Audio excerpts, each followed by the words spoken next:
afternoon sun dappled through the dense canopy of ancient oak trees, casting dancing shadows on Sarah's charming cottage. Her home, nestled behind a thick curtain of ivy and blooming wisteria, was usually a sanctuary of peace. But as she stepped out of her car, the familiar comfort was replaced by an unsettling silence. She'd just pulled into her driveway after a long day, the scent of jasmine hanging heavy in the air, when a wave of unease washed over her. Something felt off. Her classic vintage Mustang, a prized possession she'd recently entrusted to Auto Revive, for a minor tune-up, should have been there. She'd dropped it off just yesterday, and the workshop owner, Mr. Henderson, had promised it would be ready by this morning. A knot tightened in her stomach. She'd been too busy to pick it up earlier, but a quick call confirmed it was done. So why wasn't it back? Sarah's unease morphed into a cold dread, then swiftly into a simmering rage. She walked to the empty spot where her Mustang usually gleamed, her heart hammering against her ribs. It wasn't just missing, it was gone. A frantic call to Mr. Henderson's workshop went straight to voicemail. That's when the realization hit her like a punch to the gut. Her car had been stolen. Without a second thought, Sarah's trembling fingers fumbled for her phone. Her jaw was clenched so tight her teeth ached. She inhaled a shaky breath, then dialed the police number, her voice tight with a mixture of disbelief and fury as she recounted the alarming news. The dispatcher listened calmly, promising an officer would be there shortly. Every second felt like an hour as she stared at the empty space, replaying the last 24 hours in her mind, searching for any detail she might have missed, any clue. Without a second thought, Sarah's trembling fingers fumbled for her phone. Her jaw was clenched so tight her teeth ached. She inhaled a shaky breath, then dialed the police number, her voice tight with a mixture of disbelief and fury as she recounted the alarming news. The dispatcher listened calmly, promising an officer would be there shortly. Every second felt like an hour as she stared at the empty space, replaying the last 24 hours in her mind, searching for any detail she might have missed, any clue. Minutes stretched into an agonizing eternity. Sarah paced the short length of her driveway, her gaze fixed on the quiet road.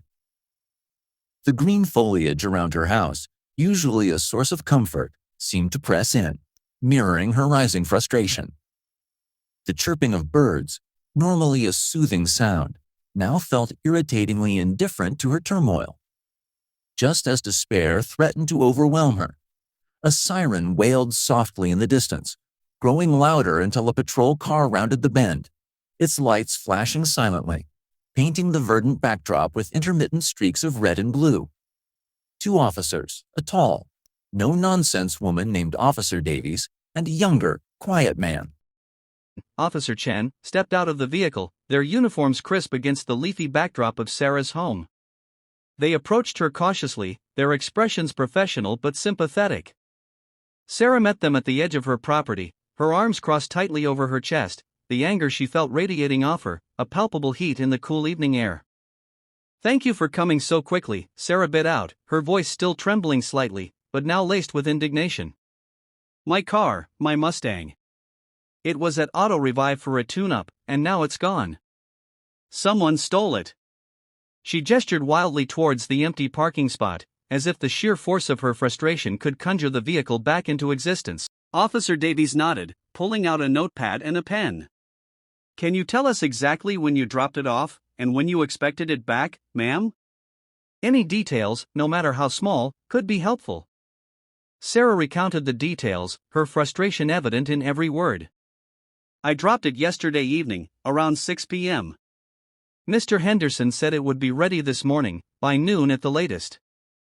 I called him around 1 p.m., and he confirmed it was done, said I could pick it up anytime. But when I got here, just now, it wasn't back. And now he's not answering his phone, it goes straight to voicemail." Her voice rose with each point, the disbelief still strong. How could a car just vanish like that? Officer Chen surveyed the picturesque, tree-lined property, his gaze sweeping from the well-manicured lawn to the dense shrubbery, then to the empty spot where the car should have been. Did you have a spare key for the Mustang, Miss Clark, or did the workshop have the only set? A stark contrast to Sarah's agitated tone. They had the only set, Sarah exclaimed, throwing her hands up in exasperation. It's a classic, a 1967 model. I don't have a spare for that one. This is ridiculous. It was safe there, or so I thought. How could a car just disappear from a reputable workshop? Officer Davies wrote diligently, her pen scratching against the paper. We understand your frustration, Miss Clark. This is certainly a distressing situation. Our first steps will be to contact Mr. Henderson again, and if we can't reach him, we'll head to Auto Revive ourselves to check for any signs of forced entry, surveillance footage, or any employees who might still be there. We'll also file a stolen vehicle report immediately, which will put an alert out to all patrols. She then asked for the Mustang's make, model, year, license plate number, and any distinguishing features. Sarah rattled them off, her mind racing, trying to recall every scratch, every unique detail of her beloved car. Standing on the road, the green trees towering over them like silent sentinels, Sarah watched the officers, her anger still burning fiercely, but now tinged with a desperate hope. The thought of her beautiful Mustang, a symbol of her independence and a cherished connection to a past she held dear, being driven off by some callous thief was unbearable. She wanted answers, and she wanted her car back. As the officers began their initial inquiries, promising to keep her updated, a grim determination settled over Sarah. This wasn't just about a car, it was about a violation, a breach of trust, and she wouldn't rest until her beloved Mustang was safe and sound in her driveway once more. The battle for her Mustang had just begun, and she was ready to fight.